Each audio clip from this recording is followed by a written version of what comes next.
Teshtile to all of you. My name is Tsering Lodju and I'm a Tibetan performing artist. I recently moved to Bozeman, Montana, and today I'm so happy to be here in Feather Pipe Range, Helena, and I'm very happy to introduce Kamala. And I met Kamala and the Tibetan Children's Education Foundation in 2013, and they have given me an opportunity to perform in one of their fundraising rala. And then I was glad that I was able to perform a solo artist during that time and receive so many audience. So I really thank Tibetan Children's Education Foundation for giving me this opportunity. Now after so many years, I'm back in Montana and I would like to know more about Tibetan Children's Education Foundation. Absolutely. So Kamala, can you please introduce me to your members? Okay, Chiludula, thank you so much for your kind introduction. Our memories are a little bit different. I think we met earlier. You said 2013. I remember we met probably in 2010. In Montana, we have these wonderful folk festivals. And at one time, George Everett, the director, he invited the Chaksampa group out of California for a performance in Butte, Montana. Can you believe it? I live in Butte, Montana, single Tibetan family. And then to have this group come there. And so, remember, you came with the Chaksampa group. That's correct. And when you came, I mean, all of them were fabulous artists. But, Ludu caught my attention because he had that, all of them are, terrific dancers, but he had that magnetism on stage. You can see that he literally has this raw energy on that stage. And I, working for the Tibetan Children's Foundation, we were always looking for Tibetan cultural ambassadors to promote our culture. And so that's when I thought, here I have a winner.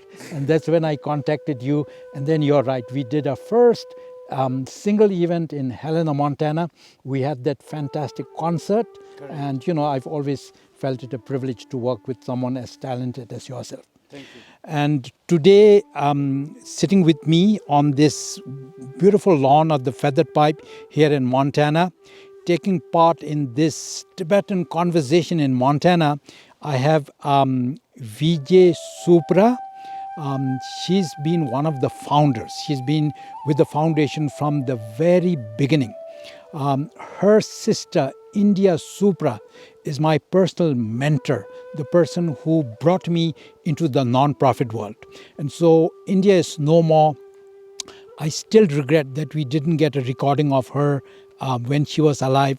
Today I'm so privileged to have Auntie Vijay Supra here with me. She's currently the president of our foundation. And then another person I have today is Pastor Dave Anderson. Dave has been with us again for over 10 years, maybe even 15. But I remember our first association with Dave is because he was so palpably kind to the Tibetans. We would do these small dinner events and we were always looking for venues. And he had the wonderful church. What was the name of the church, Dave? That was Covenant. The Covenant, that's right. It was the Covenant Methodist Church, and we would always have these venues because Dave was there. And later somehow we convinced Dave to join and be a member of the board of directors for TCEF. So today on our panel, aside from Tsering Lodju, who brought us all together, I wanted to say that we have Vijay and I wanted to say we have Dave Anderson. I wanted to bring them together so that we have an Inji voice to talk to us. And, everything is going to be very informal, but I wanted to ask both Dave and Vijay some core Tibetan questions. So, Auntie Vijay, I'm going to start off with you. And so my first basic question is very simple. How did you get involved with the Tibetans? When did this miracle happen? My first trip to Kathmandu in '69, we met Tibetans there. They are just they were very, very poor then. They were living around the Bodnat Stupa, and they were selling little trinkets. It wasn't built up then. It was very, very quiet. And we just met the Tibetans then, and we go, oh my God, these people are amazing. And I think for Ingis, we're just naturally attracted to Tibetans because they're so shanti. Right. So we're just attracted to them. We love their culture. We love their religion. I don't think there's nothing we don't like about them. We love their food. We love everything. Maybe not the salt tea, but but we do love everything about them. We're so fortunate to have them in our lives. Okay, Dave, so the same question to you also. When did you first come into contact with us Tibetan? I actually had some experience with Tibetan groups in traveling in the United States prior to meeting you and the people of the Tibetan Children's Education Foundation. So when I think it was Valerie Hellerman who came and asked if we could have a dinner, a fundraising dinner at Covenant Church, I just perked right up when she told me who it was for.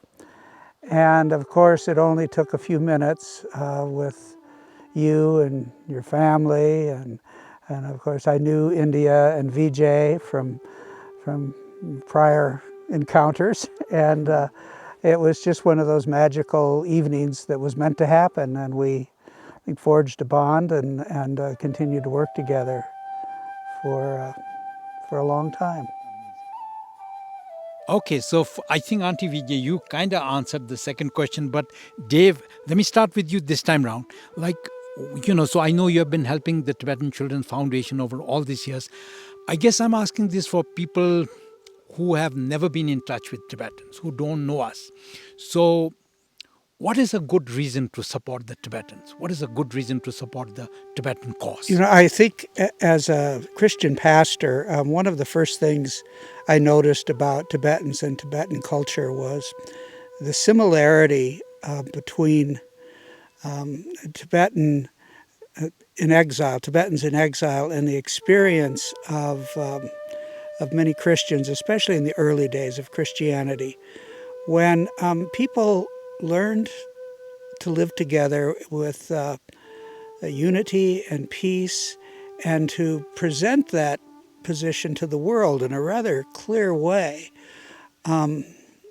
Christianity kind of deteriorated, I think, in some ways from then on, but I thought that the Dalai Lama and Tibetan culture, just by virtue of its own experience, has a mission to the world. And that mission is a mission of peace and a mission of understanding individual consciousness in a kind of detailed way that, while it predates science, is certainly not antithetical to science. And the Dalai Lama has made that very clear, that a Tibetan examination of the self and how it functions in the world, what morality is and how it functions best, what compassion is, what mindfulness is, all of the things that have kind of taken American and Western culture by storm.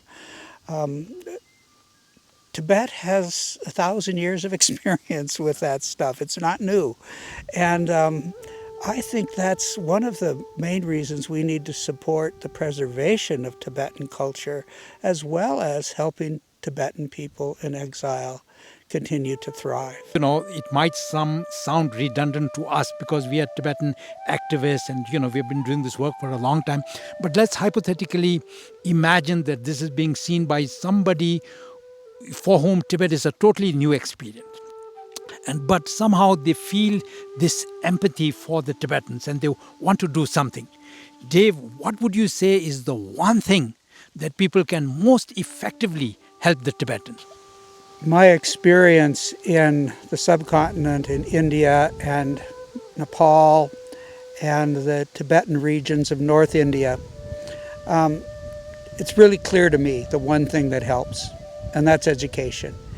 If somehow you, as a citizen of the world, can help a young person get the kind of education that helps them not only survive in this technological world, but to thrive in it. You've done something critical to helping preserve Tibetan culture. And so my wife and I have sponsored children through the Kitseling Children's Education Fund for younger children, helped out with college students, and through my own travels in the area, tried to stay in touch with the issues, especially revolving around education. That to me is the main thing. I mean, there's lots of ways to help, but education to me is the most important. And Auntie Vijay, I think even in your first answer, you said you loved everything about Tibetan except from a butter tea. Yes. And I know we are, good friends for over 40 years, so that's one reason to support us. But aside from that, can you give a soundbite and say why support the Tibetans? Well, like Dave said, they're very kind and compassionate. And for Injis, I think we learn a lot from them. We really need them in our lives. They keep us very peaceful, and we love His Holiness the Dalai Lama. He's so compassionate. We learn from him all the time. And so I love the religion. I love how it's so opened. I love just everything about the Tibetan people. I can't think of anything else to say. It's just I love to help them as much as we can because they're such kind people and they reciprocate so kindly just by us knowing them. Okay, and then Ludu, I want to thank you again, really, for bringing us together. This is again an opportunity for me also to say a little bit about the foundation. I know that you wanted to know a little bit about the foundation. What were some of the questions you had? I was wondering to ask this question since we met, but Yes. so many, in between. So there are so many other foundations that help, to the Tibetan children, for their educations. But when I met you, I thought there's also a Tibetan who wants to start this kind of foundation and help.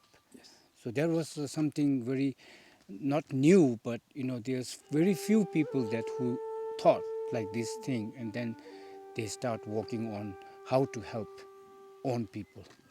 So that was something really came in my mind. So I really want to know, the Tibetan Children's Education Foundation. I want to know, when you guys started, and I just want to know a background or the history that how you started actually. The Tibetan Children's Foundation, it started 25 years ago. So this year, Chiludu, we are celebrating our 25th anniversary. Silver Jubilee. Silver Jubilee. Isn't that amazing? And it happened, due to good karma, really. Like Vijay first came to Clementown in 1975. So she's the person who discovered the Tibetans in Clementown. Then her sister India came, who was instrumental in founding. She came in 1981. We met, and she was just amazingly kind. I don't have the time in this video to describe it, but she gave me all the opportunities to work and come into the country. Even before I came there, the foundation was always there because the foundation started in 95. I started working 18 years ago. Still, that's a long time, right? But India and these kind folks in Montana, they are the one who actually came to places where Tibetans lived, felt an empathy, and then the difference is when they went back, they decided to do something about it. And so they made this non-profit. I have had the immense good fortune to be associated with them, to be a part of this entire work. So that's how it started, basically. Wow. And which year actually was started? 1995. Over here in Helena? Yep, over here in Helena. Okay.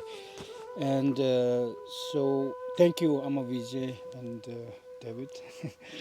And then the second question is what is the motive behind the foundation? When the foundation started, we just, everyone in the group, it was really informal. As Auntie Vijay said, the people in Montana, they just love Tibetans, their culture, their smiling faces. They just wanted to do whatever they can for the Tibetans. So that's the motivation, is to do something for the Tibetans. over the years, we have evolved in three main program areas. The first one is to work for our culture. That's why I had contact with you, because sand mandalas, performing artists, we try to raise awareness of Tibetan art and culture. So that's one work. Number two, and it's our core, is education. As both Dave and Vijay said, how we can transform lives of Tibetan refugee children is through education. And I can say that with conviction because I myself, I told you, my life was blessed by His Holiness the Dalai Lama. I came to India as a penniless kid, and His Holiness the Dalai Lama blessed my life. I went to school through a sponsored program. That's how, my life was blessed. So that's what we do. And then the third part of our program is we also have a service component where we try to help destitute Tibetan elders. Now, don't get me wrong. I know that the Tibetan government in exile, everyone has empathy. They do a lot of work for Tibetan elders. I'm not saying that, there's no one to help them. But wherever there's an opportunity, we also run a parallel sponsorship program. And over the years, we have helped hundreds of Tibetan elders find some comfort, some dignity. So those are three crucial areas like culture, education, service. Till now, right? Uh-huh. So, what the foundation have done so far towards the children's education, Right. So I just want to know a little bit more about. Yes, absolutely. Number one is we run the sponsorship program. Like we said, through the sponsorship program, I think we have crossed well over 500 kids. So that's the amount of lives we have impacted. We have helped to build education infrastructure. We built a hostel in Clementown called Kitseling. His Holiness the Dalai Lama came and we had the immense good fortune for him to inaugurate that place. We helped to develop the education infrastructure of a wonderful partner called Lama Peljor up there in Sikkim. Remember? We built the third story to that hostel. Right. And then we do several projects. We do projects, various projects, again in collaboration with partners. One example to give is in 14, we collaborated with Shirik, the Department of Education, in Dharamsala. in Dharamsala to train 25 teachers. They were all Shirik teachers, and TCEF, we sent the resource person, Sarah Bucklefield. She trained them in the best practice of English acquisitions. Altogether, just for those program areas, I'm not talking about other administration, specifically for our program areas, culture, service, education, so far we have spent about $1.8 million. And if somebody had told me that, we would achieve that 25 years ago, I would be pinching myself. But, because of the help of all these kind folks in Montana, we were able to do it. Yes. You have to know that whatever we do is because of the kindness of these people. Because otherwise, as a single Tibetan, here in the open expanse of Montana, you can see that I can't do anything. Yes. It's directly because I of know. that. We know, right? Yeah. How vulnerable we are as a Yes. species. Definitely.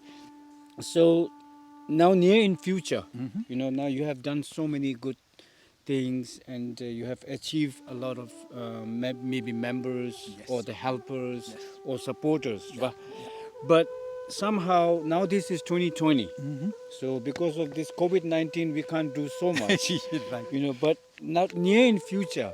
Like if somebody wants to contact you or somebody wants to know more about this education foundation, so how you can tell that the The best source is a website. It's a website. So for anyone watching this program, it's very simple.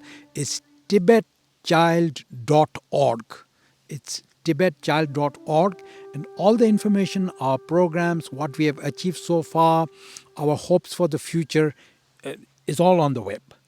And anybody is welcome to contact me personally as the executive director. My email is super simple. It's my first name, Karma, together with the name of the foundation, TCEF. So it's karmatcef@gmail.com. So, that way anybody can contact me. And in fact, I want to make this one more pitch, which Auntie Vijay said, sort of latch on to this idea. And if anyone, especially like a Tibetan audience is watching this, I want to invite more of their participation. We do have a few Tibetan sponsoring elders and children. I would love to have so much more. Right now, our foundation is supported by a base of about 200 sponsors.